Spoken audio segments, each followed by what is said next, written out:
In this short tutorial, I will show you how to create Google Meet link in mobile. Creating a Google Meet link is a simple and quick process that can be done in just a few steps. To get started, open up the Google Meet mobile app and then tap on the New button at the bottom right corner. After that, tap where it says, Create a new meeting.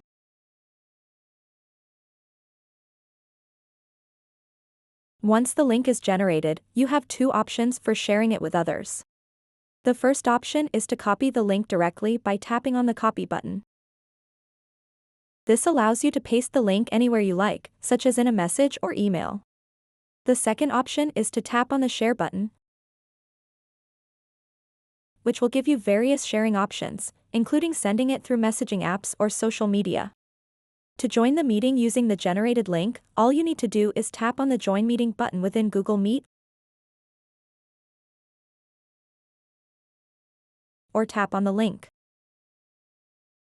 So that wraps up this tutorial. If you have any questions about this whole process, please let me know in the comments section below. And if this video helped you out, please give it a big thumbs up and subscribe to this channel for more tutorial videos like this one. Thank you so much for watching and have a good day.